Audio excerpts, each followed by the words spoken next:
పరమశివుని యొక్క లీలామూర్తులలో 13వ మూర్తి హరిహరమూర్తి. అంటే ఆయన యొక్క శరీరంలో సగభాగాన్ని శ్రీ మహావిష్ణువు స్వీకరించారు. అలా పరమశివుణ్ణి ప్రసన్నుణ్ణి చేసుకుని ఆయన శరీరంలో సగభాగాన్ని శ్రీ మహావిష్ణువు స్వీకరించినటువంటి మూర్తిని హరిహరమూర్తి అంటారు. నువ్వు ఎటువంటి భక్తితో ఎటువంటి ఉపాసన చేసి శంకరుని యొక్క శరీరంలో అర్ధభాగాన్ని పొందావో ఆ ఉపాయాన్ని నాకు చెప్పవలసినది అని పార్వతీదేవి నారాయణుణ్ణి ప్రార్థన చేస్తే శ్రీమన్నారాయణుడు పార్వతీదేవికి ఉపదేశం చేసినటువంటి స్తోత్రమే శివాష్టోత్తర శతనామ స్తోత్రం. ఈ శివాష్టోత్తర శతనామ స్తోత్రాన్ని ఆధారం చేసుకుని పార్వతీదేవి శంకరుడి యొక్క శరీరంలో అర్ధభాగాన్ని పొందింది. అది 14వ స్వరూపం. దాన్ని అర్ధనారీశ్వర స్వరూపము అని పిలుస్తారు. మనకి కూడా కావలసింది మనుష్య జన్మ యొక్క పరమ ప్రయోజనం భగవంతుడితో ఐక్యమే కనుక శివాష్టోత్తర శతనామ స్తోత్రాన్ని ప్రదోషవేళలో చదవడం మనకి ఇహమునందు సమస్తమైన కోర్కెలని తీరుస్తుంది, పారలౌకిక సుఖమును భగవంతుని యొక్క అనుగ్రహాన్ని మన యందు ప్రసరింపచేస్తుంది. నిన్నటి రోజున శివనామం గురించి మీతో కొంత నేను ప్రస్తావన చేసి ఉన్నాను. శివో మహేశ్వర అని పిలుస్తారు. ఈ మహేశ్వర అనబడేటటువంటి నామం చిత్రమైనటువంటి నామం. మనకి మంత్రపుష్పం చెప్పినప్పుడు ఒక మాట చెప్తుంటాం, ఈశాన సర్వ విద్యానాం ఈశ్వర సర్వభూతానాం బ్రహ్మాధిపతిర్బ్రహ్మణోధిపతిర్బ్రహ్మ శివో మే అస్తు సదాశివోం అని. సర్వమంగళములకు కారణమైనటువంటి వాడు, సర్వ జగన్నియామకుడు, సృష్టి స్థితి లయలు చేసేటటువంటి వాడు, తానొక్కడే అయి ఉండి కానీ సృష్టి చేసినప్పుడు ఒకడిగా, స్థితికారకుడిగా ఉన్నప్పుడు ఒకడిగా, లయకారకుడిగా ఉన్నప్పుడు ఒకడిగా, మూడుగా కనపడుతూ ఆయన యొక్క అనుగ్రహము చేత జ్ఞానము కలిగినప్పుడు అవి మూడు కావు ఒక్కటే అన్న జ్ఞానము ఎవరి నుంచి ప్రసరిస్తుందో ఆయన మహేశ్వరుడు.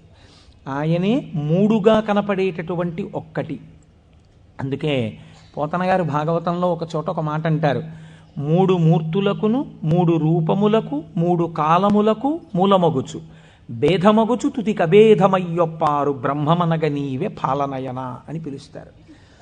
మూడు రూపములకు మనకి సృష్టి స్థితి లయ అని మూడు మాటలు వాడుతుంటాం.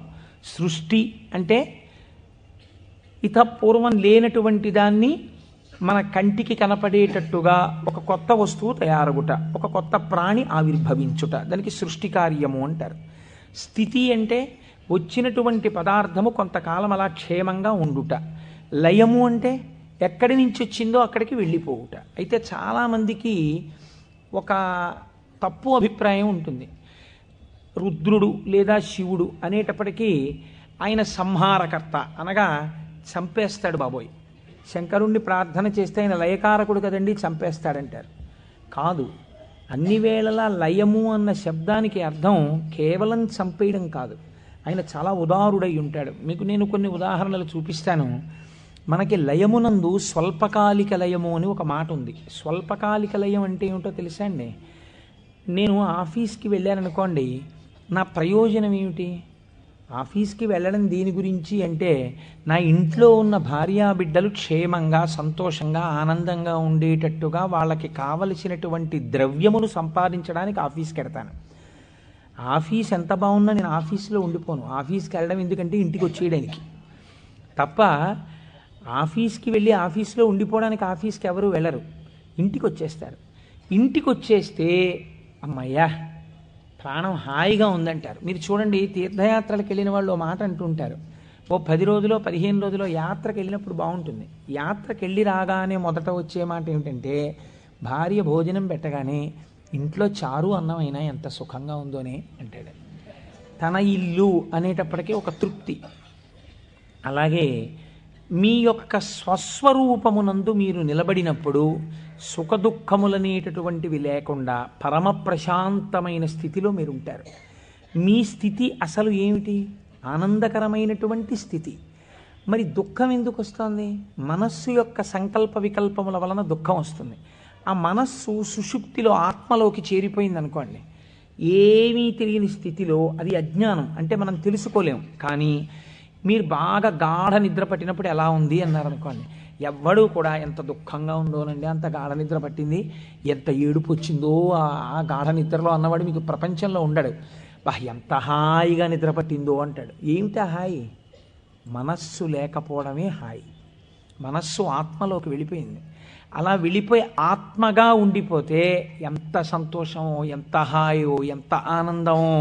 ఈ బాహ్యమును గురించినటువంటి ఎరుక అంతా ఆగిపోతుంది. ఆగిపోయినప్పుడు గొప్ప ఆనందాన్ని పొందుతాడు.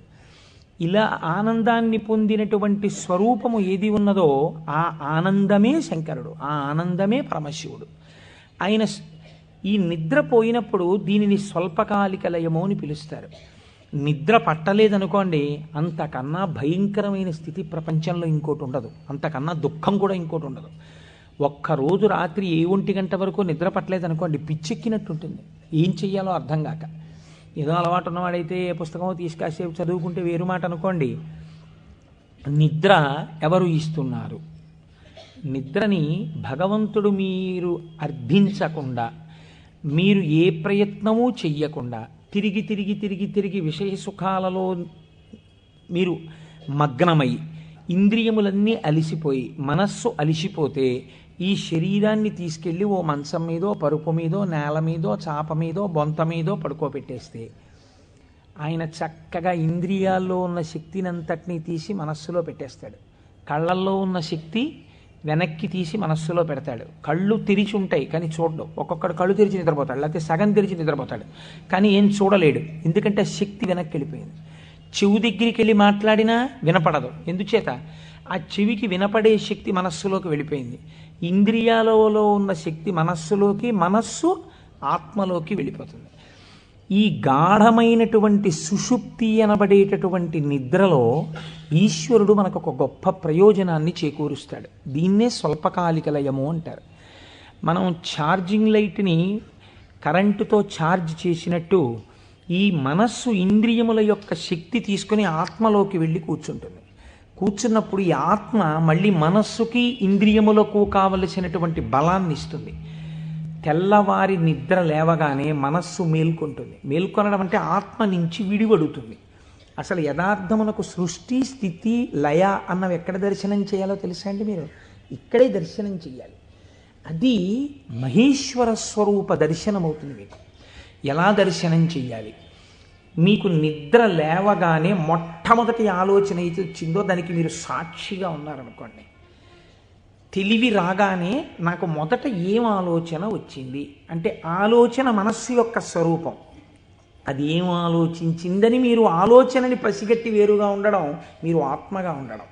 ఆత్మగా ఉండి మీరు మొదటి ఆలోచనని చూశారనుకోండి, దాని ఆలోచనల్ని చూడడం మీకు అలవాటు అవుతుంది. ఇది సృష్టి, చతుర్ముఖ బ్రహ్మ దర్శనం.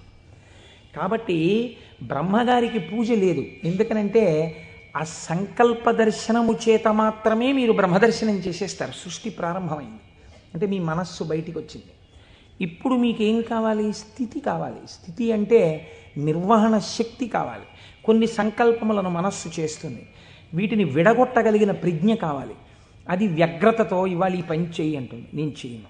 నీకేం, నీ సొమ్మేం పోయింది నువ్వు చెప్తావు, కానీ మూట కట్టుకొని అనుభవించవలసిన వాడిని నేను చేయను అని మనస్సుకు ఎదురు తిరిగి చెప్పి, ఈ మాట చెప్పావు చాలా బాగుంది, ఇది చేస్తాను అని మనసు చెప్పినవి కొన్ని అంగీకరించగలగాలి. ఇలా చెయ్యడానికి మీకు సమర్థత కావాలి. ఇది నిర్వహణ సమర్థత. అడ్మినిస్ట్రేటివ్ ఎబిలిటీస్ అంటారు చూసారా? ఒక కుర్చీలో కూర్చుంటే ఆయన ఆఫీసర్ గారు, ఆ కుర్చీకి ఒక శక్తి ఉంటుంది.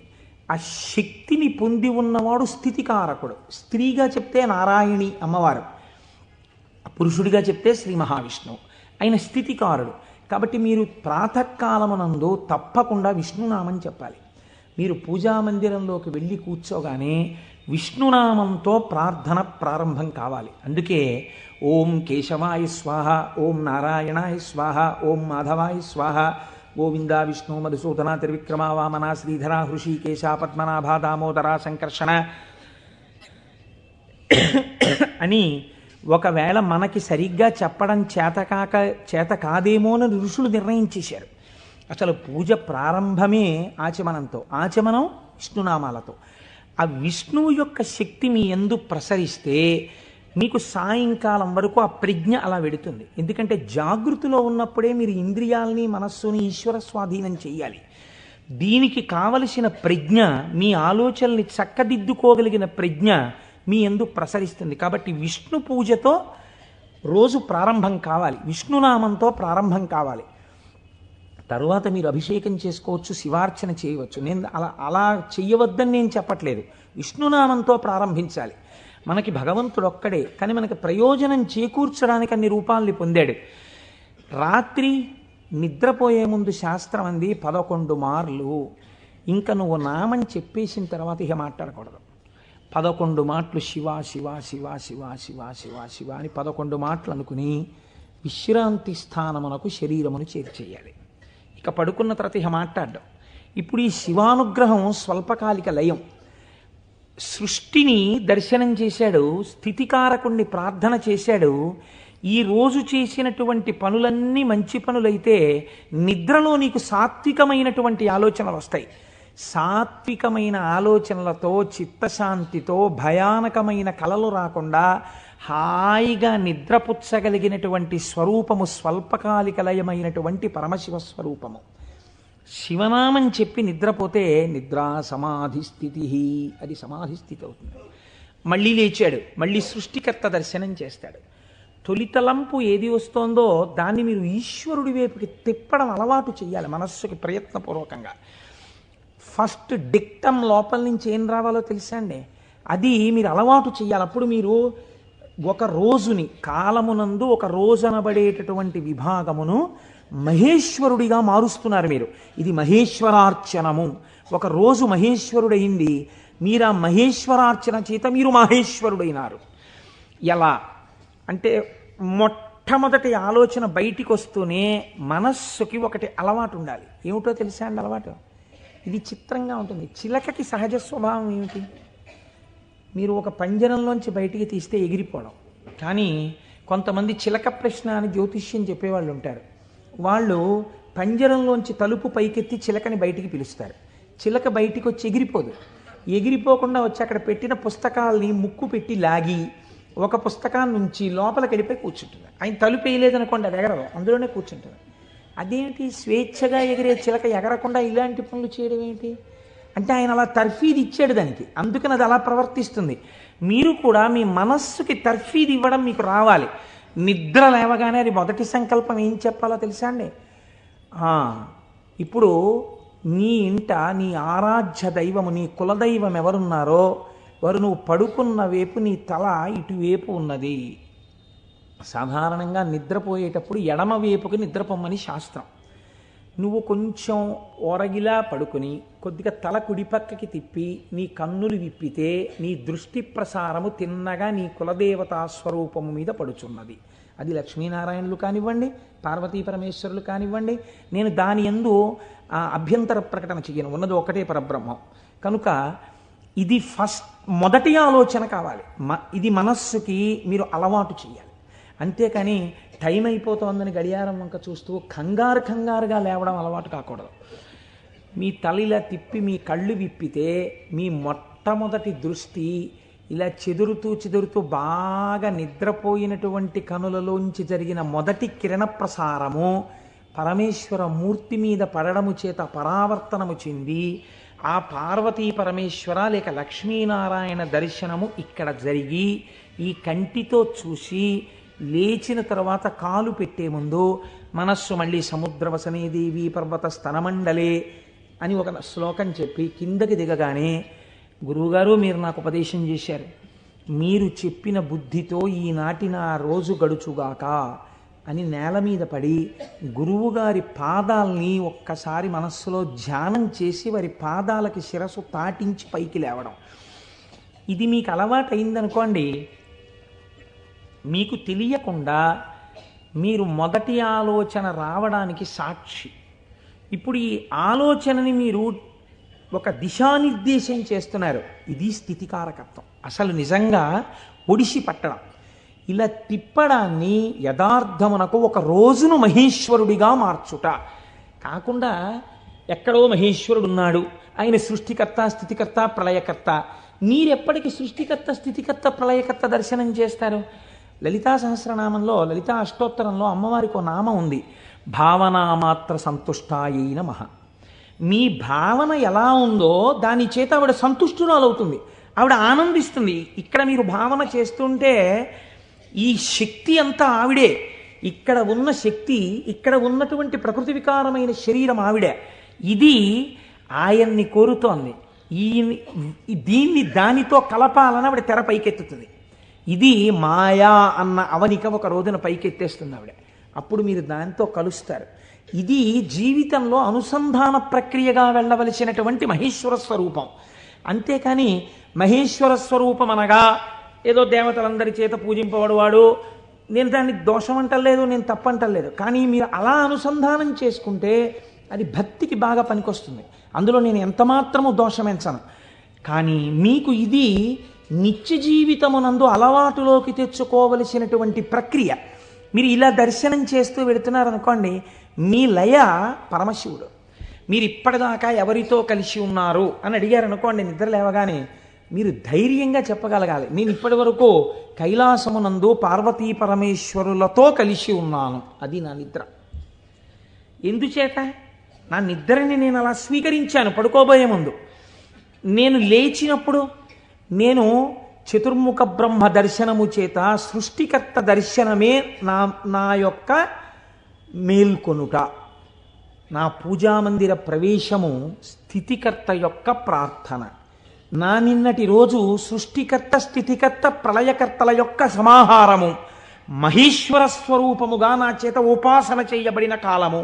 కనుక నేనెవరినయ్యాను? మహేశ్వరోపాసన చేత నేను ఒక మహేశ్వరుడనైనాను. ఇది మీ జీవితమునందు రావలసిన ప్రక్రియ. ఇలా చెయ్యగా చెయ్యగా చెయ్యగా చెయ్యగా భ్రమరకీటక న్యాయంలో ఒకనాడు మీరు ఆ స్వరూపాన్ని పొందుతారు.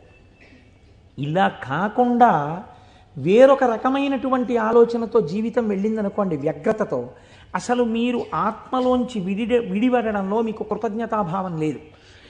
ఆ నిద్ర పట్టింది, లేవడం దేనికోసం? న్యూస్ పేపర్ కోసం. న్యూస్ పేపర్ తీస్తే ఏముంటుంది? న్యూస్ పేపర్కి ఎప్పుడు ఏం కావాలంటే మళ్ళీ రేపు కూడా మీరు 3 రూపాయలు ఇచ్చి కొనుక్కోవడానికి తగినటువంటి ఉద్వేగమును మీ యందు కల్పింపగలిగినటువంటి ప్రధానమైన వార్తని హెడ్లైన్స్గా వెయ్యాలి. అది పేపర్ టెక్నిక్. అంతేగాని మీ మనస్సుకి ఉల్లాసమును కల్పించేటటువంటి ఒక సాత్వికమైన విషయాన్ని తీసుకొచ్చి హెడ్లైన్స్గా వాళ్ళు ఎందుకు వేస్తారు? పేపర్ని కూడా మీరు దోషం పట్టకూడదు, అది వాళ్ళ యొక్క జీవన విధానం, అది పేపర్ యొక్క లక్షణం. అందరూ అలా కోరుకుంటున్నారు కాబట్టి అందులో ఉద్వేగము ఉండి తీరుతుంది. ఉద్వేగము ఉండి తీరుతున్న విషయాన్ని నువ్వు ముందెళ్ళి పట్టేసుకుని పూజామందిరంలోకి వెళ్ళారనుకోండి, ఇప్పుడు మీ మనస్సు ఏమవుతుందంటే ఈ ఉద్వేగపూరితమైన విషయాన్ని మనస్సు పట్టుకుంది కాబట్టి దాన్ని పట్టుకు తిరుగుతుంటుంది. ఇక్కడ ఓం కేశవాయ స్వాహ, ఓం నారాయణాయ స్వాహ, ఓం మాధవాయ స్వాహ అంటుంటాడు. కానీ చూసా అక్కడ ఎలా అయిందో, ఎలా దెబ్బలాడుతున్నారు, ఏమిటో ఈ లోకం. ఇంకెందుకు పూజ అంటే? పట్టుకోకూడని వస్తువును ముందు పట్టుకొని నువ్వు ప్రారంభం చేశావు, మనస్సు చించలమైంది. దానికి సాత్విక భావనతో ప్రారంభం చెయ్యాలి.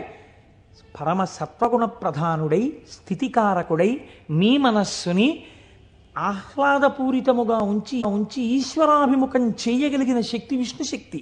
అందుకని విష్ణునామంతో రోజు ప్రారంభం కావాలి. కనుక ఇది మీరు నిత్య జీవితంలోకి మహేశ్వర స్వరూపాన్ని తెచ్చుకోవలసినటువంటి విధానం. ఇప్పుడు ఈ మహేశ్వరుడు మీరు మామూలుగా వాంగ్మయ రీత్యా చూసినప్పుడు ఈయన నియంత అన్న మాట నేను తేలికగా ఎందుకు వాడేశానో తెలుసా అండి? అది పౌరాణికమైన భాషలో వాడబడిన మాట కాదు. నువ్విలా ఎందుకు చేశావు అని వేరొకరు అడగలేనివాడు. ఈ ఈశ్వరుడు యొక్క స్థితి వస్తువును ఆయన మీకు దూరం చెయ్యాలి, మీ చేత ఏడిపించాలి. అది ఆయన తప్ప ఒప్ప? మీరు చేసిన పాపపుణ్యాలను ఆయన లెక్క రాసుకున్నాడు. నాకు వద్దు అంటే, నాకు దుఃఖం వద్దంటే చెయ్యకు పాపం, దుఃఖం వద్దనుకుంటే పాపం చెయ్యకు. ఈశ్వరుడు నీకు పుణ్యమే చేస్తే నీకు సుఖమే ఇవ్వడానికి ఆయన సిద్ధంగా ఉన్నాడు. నువ్వు బురదగుంటలో పడుకుని నాకు పన్నీటి వాసనలు కొట్టాలి నా శరీరం అంటే ఎందుకు కొడుతుంది? ఎలా కొడుతుంది? నువ్వు ఏం చేశావో దాని ఫలితాన్ని నువ్వు పొందుతూ ఉంటావు.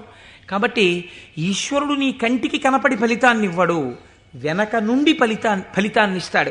ఇదే పోతన గారు అంటారు, స్త్రీ పురుష నపుంసకమూర్తియును కాక తిర్యక అమర నరాది మూర్తియును కాక కర్మ గుణ భేద సరసత్ప్రకాశి కాక వెనుకనన్నియుతానగు విభుతలంతు.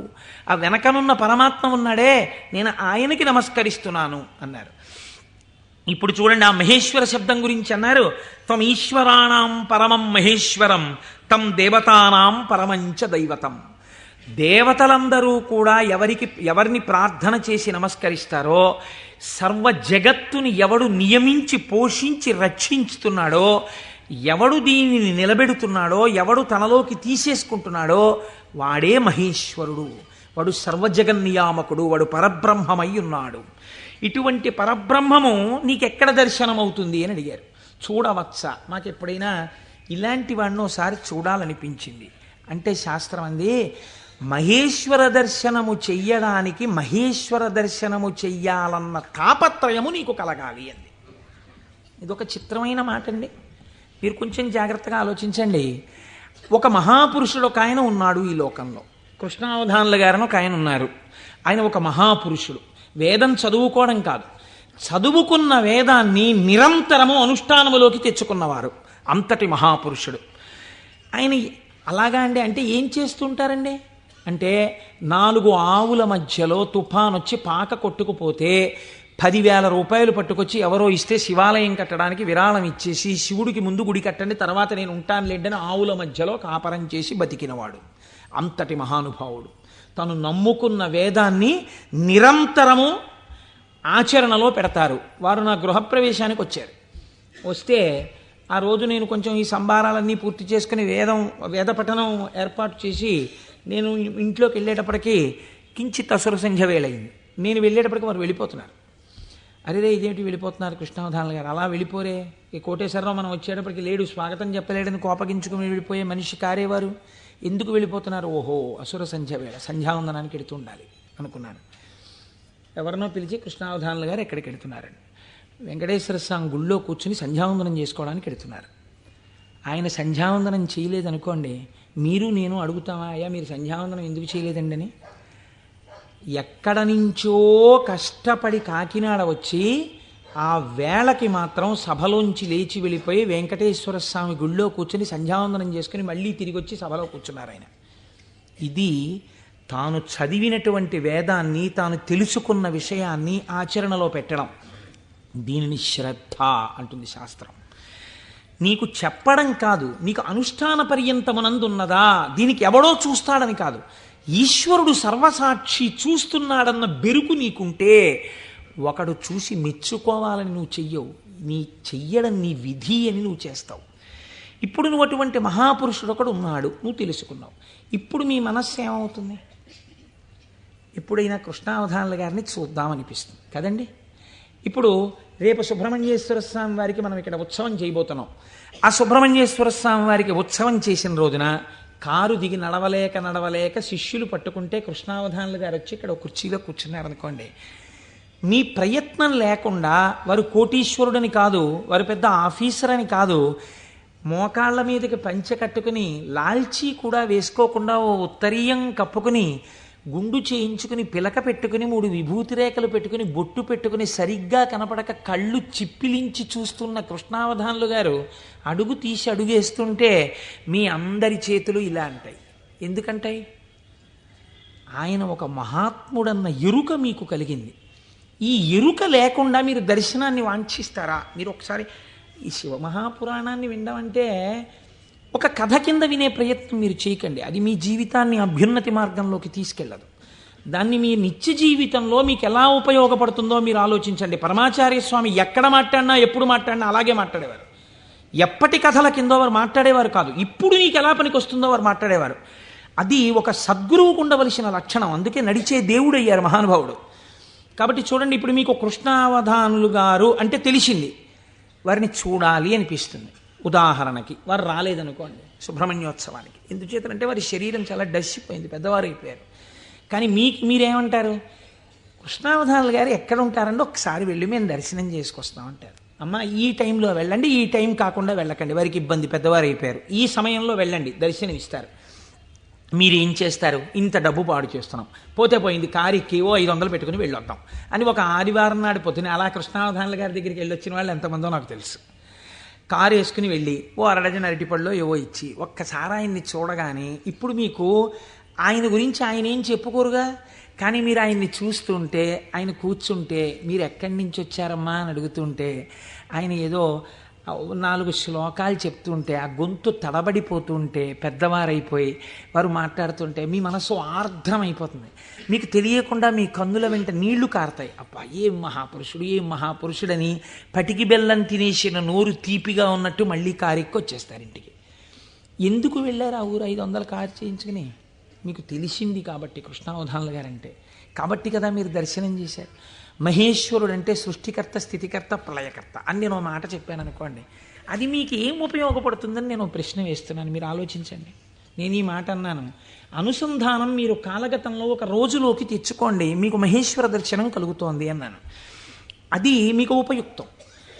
మీరు చూడండి, నేనంటాను మహేశ్వరుడెవరో చూడాలన్న ఉత్సాహం కృష్ణావధానులు గారు ఎవరో తెలుసుకుంటే కలిగినట్టు, ఈశ్వరుణ్ణి చూడాలన్న ఉత్సాహం మీకు ఇక్కడ కలగాలంటే మీరు ఏం చేస్తే కలగదండి. నేను ఒక్క ఉదాహరణ చెప్తాను. నేను పూజ చేసుకోవడానికి కూర్చున్నాను అనుకోండి, ఓ బంతి పువ్వు చేత్తో పట్టుకున్నాను అనుకోండి. బంతి పువ్వు అన్న మాట ఎందుకు వాడానంటే చాలా తేలిగ్గా దొరికే పువ్వు, ₹1 ఇస్తే ఇన్ని పూలు ఇస్తారు. ఓ బంతి పువ్వు ఇలా పట్టుకున్నాను అనుకోండి, మీరు ఎప్పుడైనా చూడండి పువ్వు పైన వాసన వస్తుంది, బంతి పువ్వు యొక్క కాడ తుంపండిలాగా మంచి సువాసన వస్తుంది, కాడ తుంపితే సువాసన వస్తుంది. ఈశ్వర ఏమి అమరిక, ఒక గొట్టం మీద ఇదే రంగు రేకులు ఇలా ఇలా ఇలా ఇలా ఇలా ఇంత మొగ్గని అందులో ఇన్ని దాచి అలా విచ్చుకునేటట్టు చేసి ఇంత అమరికగా ఇలా ఉండి వాటి మీద మళ్ళీ ఓ వరస, వాటి మీద ఓ వరస, వాటి మీద ఓ వరస, మధ్యలో ఓ 5, ఇంత అందంగా తయారు చేసిన శిల్పి ఎవడు?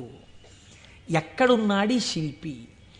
ఈ పువ్వు నేను పూజామందిరంలో భగవంతుడి పాదముల దగ్గర వేసి రేపు ఇలా తీస్తే, కాడ పట్టుకుంటే ముందు రోజు పైకి లేచిన పువ్వు ఇవాళ కాడ పట్టుకుంటే ఇలా ఒరిగిపోయింది. ఈశ్వరుడి పాదాల మీద ఒరిగిపోవడం ఓ రోజంతా ఉండి నేర్చేసుకుని ఒరిగిపోతుంది.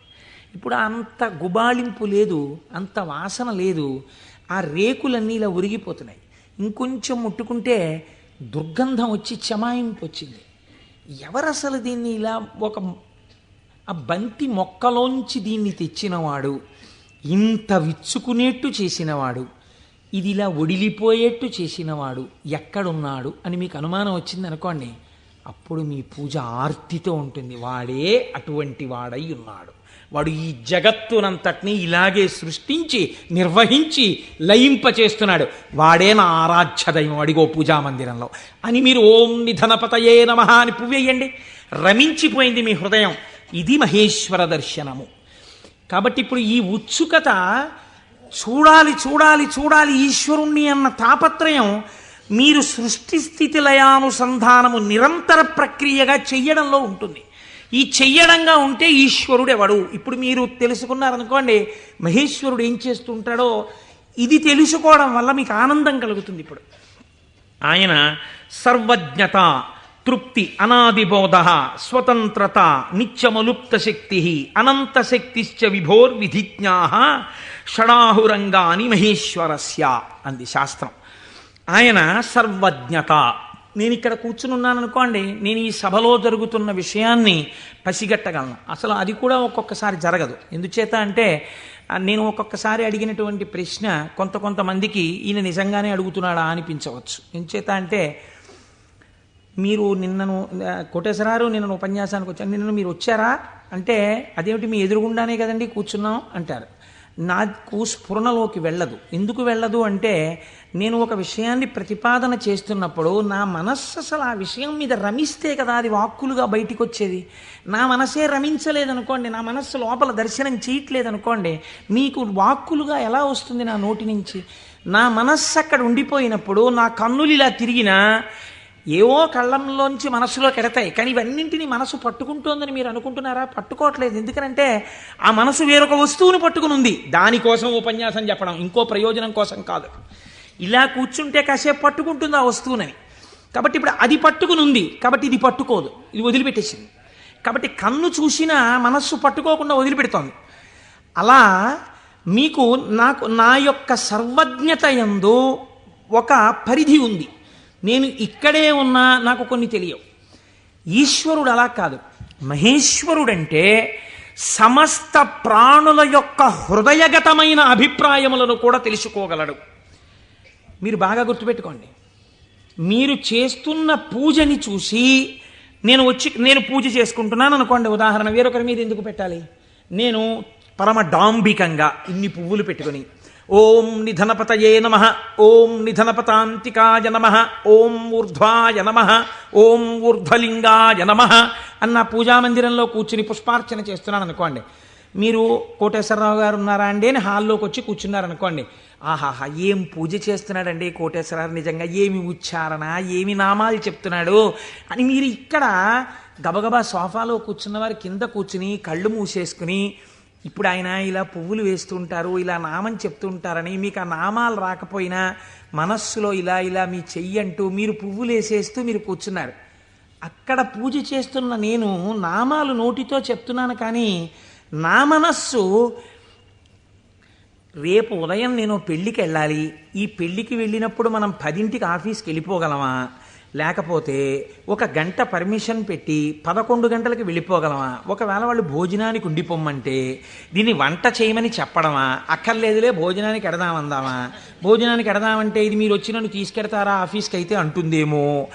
ఇప్పుడు ఎక్కడున్నాను నేను వాళ్ళ ఇంట్లో పెట్టే భోజనం దగ్గర ఉన్నాను. పైకి ఏం చేస్తున్నాను? ఓం నిధనపతయే నమః, ఓం నిధనపతాంతికాయ నమః. నా పూజ వింటున్నవాడు, హాల్లో కూర్చున్నవాడు ఏం చేస్తున్నాడు? ఆయన కోటేశ్వరారు ఎంత బాగా పూజ చేసుకుంటున్నారో అని తను వచ్చిన పని మర్చిపోయి తను రమించిపోయి ఇక్కడ ఈశ్వరుణ్ణి చూస్తూ ఆయన పాదాల మీద బొడ్డు మల్లెలు వేసేస్తున్నాడు. ఇప్పుడు పూజ చేసిన ఫలితం ఈశ్వరుడు ఎవరికి వేస్తాడో తెలుసా అండి? హాల్లో కూర్చుని ఆయనకి వేస్తాడు. కోటేశ్వరరావుకి ఏం వేస్తాడో తెలుసా అండి? ఆయన పూజ చేసుకునేటట్టుగా గట్టిగా నామాలు చెప్పిన ఫలితం వేస్తాడు. చూసారా? ఇది సర్వజ్ఞత. ఇది మీకు దొరకదు. మీరేమంటారు? నేను బయటకు వస్తే కోటేశ్వరరావు పూజ చేసుకున్నారంటారు. హృదయగతమైన అభిప్రాయమును పట్టగలిగిన వాడు. అందుకే శివానందలహరిలో శంకరాచార్యుల వారు మాట అన్నారు, వటుర్వా గేహీవా ఇతిరపి జటీవా తదితరో నరోవా యక్కశ్చిద్భవతు భవకింతేన భవతి యదీయం హృత్పద్మం యది భవతధీనం పశుపతేహే తదీయస్త్వం శంభో భవసి భవభారంచ వహసి. నువ్వు వటువా మాకు చెప్పకు, నేను ఉపనయనం చేసుకున్న వటువునండి, ఏం కావాలి మాకైతే? నువ్వు సంధ్యావందనం చేస్తావా, గాయత్రి చేస్తావా చెప్పు. గేహీవా, నేను గృహస్థాశ్రమంలో ఉన్నాను, అయితే ఎవరికి గొప్ప? గేహీవా యతిరపి జటీవా తదితరో, అబ్బో మిగిలిన ఆశ్రమాలు ఏవైతే కానివ్వండి, మాకేమిటి గొప్ప? ఇవి కాదు. నీ మనస్సుని ఈశ్వరుడి పాదముల మీద పెట్టడం నీకొచ్చా? నీకొస్తే చెప్పు. ఈశ్వరుడు నీ వెంట పరిగెడుతున్నాడు, నీ మనస్సు అక్కడ పెట్టడానికి నువ్వు చేస్తున్నటువంటి పరిశ్రమకు పూజ అని పేరు. నీకు అది అలవాటు అవ్వడానికి పూజ చేస్తున్నావు. నువ్వు అది అలవాటు అయిపోతే ఎక్కడున్నా పూజ చేయగలవు, అంటే దాని అర్థం పూజ మానేయమని కాదు. కాబట్టి హృదయగతాభిప్రాయమును పట్టగలిగినటువంటి వాడు. ఇది సర్వజ్ఞత, స్వతంత్రత. ఇవి రెండు ముడిపడి ఉంటాయి ఈశ్వరుడితోటి.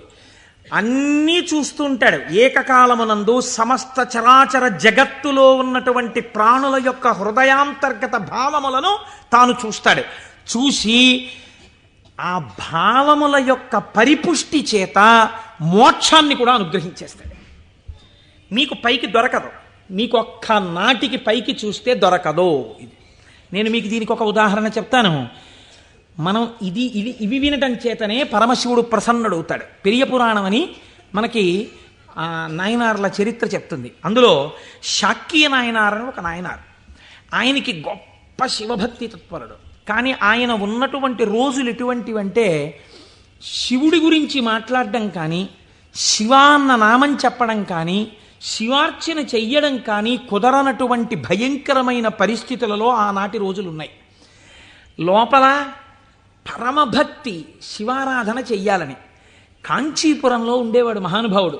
శివలింగాన్ని ఒక దాన్ని తీసుకొచ్చి రోడ్డు మీద పెట్టారు ఆ రోజుల్లో. ఈయన కోరిక ఏమిటంటే మనసులో ఒక్కసారి ఆ శివలింగం దగ్గరికి వెళ్ళి ఇన్ని పువ్వులు పట్టుకొని కాస్త 2 నామాలు చెప్పి ఆ శివలింగం మీద పూలెయ్యాలని. ఆ రోజుల్లో పరిస్థితి ఏమిటంటే శివలింగం మీద పూలు ఎవడైనా వేశాడో, శివుడికి నమస్కరించాడో ప్రళయమే. కాబట్టి ఇప్పుడు ఎలా శివ పూజ చేయడం? ఆయన ఏమించుకున్నాడంటే మార్గం, శివార్చన చేయని వాడిలా పైకి కనపడాలి, లోపల శివార్చన చేస్తున్న కోరికకి తీరాలి. అందుకని ఆయన అటుగా వెడుతూ రోజు అన్నం తినే ముందు కళ్ళంబట నీళ్లు పెట్టుకుని, శివ నీ పూజ చెయ్యకుండా ఎలా తిననయ్యా అన్నమని ఆ రోడ్డు మీద ఉన్న శివలింగం దగ్గరికి వెళ్ళి, శివుడివా నువ్వు శివుడివా అనో రాయి తీయడం.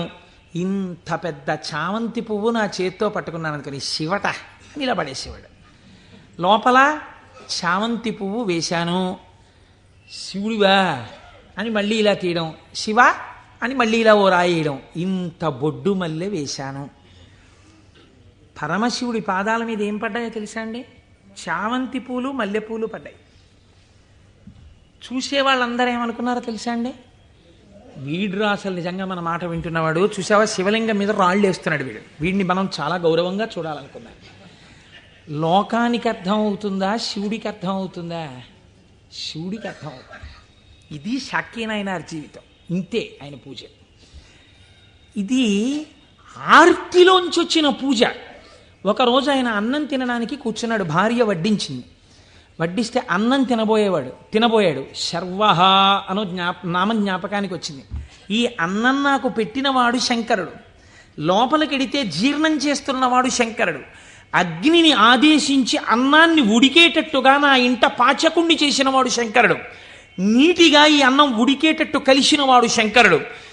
నేను శంకరుణ్ణి, నేను పశువు తిన్నట్టు ఈ అన్నం తినడానికి వచ్చాను. ఇవాళ శివలింగం మీద 4 పువ్వులు వేయడం మర్చిపోయానని అన్నపు పళ్ళెం దగ్గర లేచి భార్యకి చెప్పకుండా పరుగున శివలింగం దగ్గరికి వెళ్ళాడు. పూజ చేయకూడదు, పరిస్థితులు ఎలా ఉన్నాయి?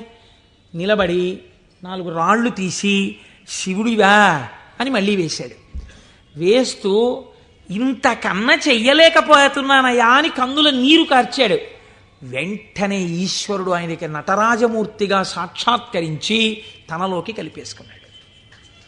ఇప్పుడు మీరు చెప్పండి, శాక్యనాయనార్ జీవితంతో మీకేమర్థం అవుతోంది? మహేశ్వరుడన్న శబ్దం చేత మీ సంకల్పములను, మీ హృదయ శుద్ధిని, మీ చిత్తశుద్ధిని చూడగలిగినవాడు. ఇది ఆయన స్వతంత్రత. ఇప్పుడు మీరు బాహ్యంలో ఆయన లోపల చేసింది మీకు తెలియదు. అంటే శంకరుడి మీద రాళ్ళు వేసినటువంటి వాడికి మోక్షం ఇచ్చినవాడు శంకరుడు అని మీరు సిద్ధాంతం చేశారనుకోండి, మీరు నేను అలా వేస్తే ప్రమాదాలు వస్తాయి. కాబట్టి లోపల ఏ భావనతో ఒక్క రాయి వేసినా దాన్ని భావనకి అనుగుణంగా తీసుకుని ఉద్ధరించి, చాలు పొంగిపోయాను రా నీ భక్తికని అన్నం విడిచిపెట్టి 4 రాళ్లతో పూజ చేసిన వాడికి మోక్షం ఇచ్చినవాడు. ఇలా చేస్తే మోక్షం ఇవ్వాలని ఏమైనా రూల్ ఉందా? అలా నియమాలు ఏమి ఉండవు. ఈశ్వరుడి స్వతంత్రత, ఆయన ఇయ్యగలడు. ఇది మహేశ్వర శబ్దము చేత ప్రతిపాదింపబడుతుంది. ఇది ఆయన శక్తికి లోపం ఉండదు. ఆయన ఇది చేశాడు కాబట్టి ఇంక ఇది చెయ్యలేడని మీరు చెప్పలేరు. ఆయన శక్తి క్షీణించిపోయిందండి, ఆయన అలిసిపోయాడండి, అలా ఏం ఉండదు. నిరంతర ఉత్సాహముతో ఉంటాడు. ఎప్పుడూ ఆయన శక్తి క్షీణించడం అన్నది ఉండదు. అటువంటి వాడెవడో సర్వజ్ఞత, తృప్తి అన్న మాట ఎప్పుడు వస్తుందండి? మీరు చూడండి, ఒక ఆయనకి పెద్ద బంగళా ఉంది, కానీ ఆయన ఎప్పుడు ఎక్కడ కూర్చుని ఉంటారంటే ఆ ఇంటి పెరట్లో ఓ చక్కటి పూలతోట ఉంది, అందులో ఆయన ఒక ఈజీ చైర్ వేసుకుని అందులో కూర్చుని ఉంటారు ఎక్కువ. మా దొరగారు ఎక్కువగా వేప చెట్టు కింద కూర్చుని ఉండేవారు. వేప చెట్టు కింద కూర్చుని దొరగారు ఉన్నారు కాబట్టి దొరగారు ఇంట్లో ఉండడానికి అవకాశం